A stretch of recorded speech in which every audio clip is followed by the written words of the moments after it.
And good morning again. Well, Congress was at work until early this morning, but instead of averting a shutdown that will begin Monday at midnight, the House voted to postpone the implementation of Obamacare for a year before they will agree to fund the government. That now goes back to the Senate for further action, but leaders say it is dead on arrival. Nothing is likely to happen today because Congress has headed home for the weekend and won't be back in session until tomorrow. So we're going to start this morning with Kentucky Republican and key Tea Party leader Rand Paul. He is in Bowling Green this morning. Senator, thank you so much. Let me just ask you flat out, are you willing to take the blame if the government shuts down? You know, I've said all along it's not a good idea to shut down government. I've been saying that for months. But I also think that it's not a good idea to give the president 100% of what he wants on Obamacare without compromise. We've been offering him compromises. Many on his side say there are problems. The Teamsters said there are problems. Warren Buffett says there are problems. Even former President Bill Clinton says there are problems with Obamacare. Why won't the president negotiate and come to a compromise on trying to make Obamacare less bad? Well, Senator, I kind of take your point, and I think a lot of people agree there are things to be done about this law that could make it better. But how can you hold the entire federal government hostage just because you want to postpone his signature achievement? He's not going to do that. The Senate is not going to do that. You know that, and you know even if they did, that the president would veto it. I mean, isn't this just an exercise to accomplish nothing? Well, I guess, Bob, what I don't know is, see, he already, by executive fiat, has delayed the employer mandate, which is a key component of this. We think that is going outside the Constitution and that the president's not allowed to write legislation. So all we're asking is, if he thinks it's so messed up that he's going to delay a big part of Obamacare on his own, and it looks like maybe he's going to do some special favors for the unions, why don't we actually bring it to Congress and try to figure out how to meet somewhere in the middle? But see, he's saying 100% of Obamacare or the highway. The president's the one saying, I will shut down government if you don't give me everything I want on Obamacare. That to me is the president being intransigent and being unwilling to compromise. But the law has already been passed, Senator. Let me just ask you this question. You know, I'm old enough to remember when Barry Goldwater ran for president in 1964, and he said, I'd rather be right than president. And you know, he got his wish. He lost in a landslide. Aren't you and the other Tea Party leaders leading the Republican Party to the same fate? Well, see, the thing is that once things are passed doesn't mean they're set in stone and no future Congress will look at them. For example, when Reagan came in, the rates had been 70% on the top bracket for 40 years, but he didn't say, oh, that's the law, so we can't readdress it. Obamacare was passed.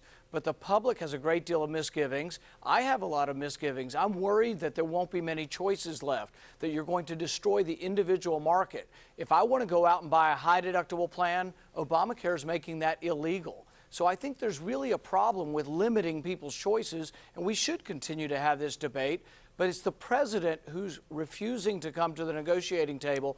We've now offered a new compromise. Our new compromise is not getting rid of his signature achievement, but delaying it to make sure that it doesn't totally destroy the insurance market in our country. Let me just ask you this, is there a way out of this? Democrats are not going to go along with postponing health care. You don't have the votes to override a veto. Is there a third way? Is there some way to prevent the government from having to shut down and putting 800,000 federal workers on furlough? These are people, many of whom work by the hour. They need the money. This is really going to hurt them. Is there a way to prevent that from happening?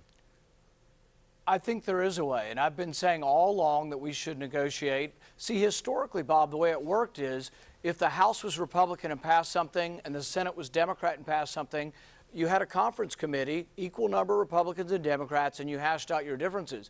Why don't we have a conference committee on this? You could appoint one today, they could meet tomorrow and hash out the differences. That's the way it's supposed to work. Republicans and Democrats are supposed to find a middle ground, but right now it's the president saying my way or the highway. If I don't get everything I want, if I don't get Obamacare that Democrats passed without any Republican support, the Democrats are saying they're willing to shut down the government. But you know, Senator, with all due respect, it's a little more complicated than that, because you've got not just Republicans versus Democrats, you've got Republicans versus Republicans. You've got Senate Republicans versus House Republicans. You've got a Republican Senator, Ted Cruz, who's advising House Republicans to go against their own leadership in the House. So it's going to take more than a conference committee. I mean, you'd have to set up 15 or 20 committees to try to resolve all the controversies that are going on right now. I mean, do you disagree with that? Easy.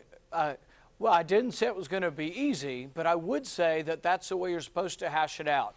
The president shouldn't get, I mean, 53% of the public voted for the president, 47% or so voted for Romney. In the House, the majority of the House members are elected by Republicans.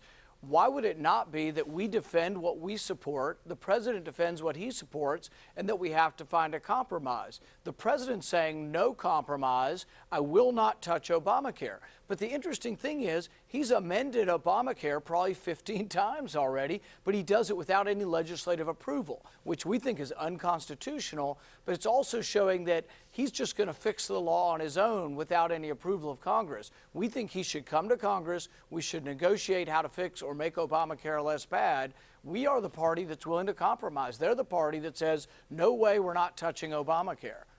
All right. Well, Senator, I want to thank you for joining us this morning. I don't see you coming off your position right now.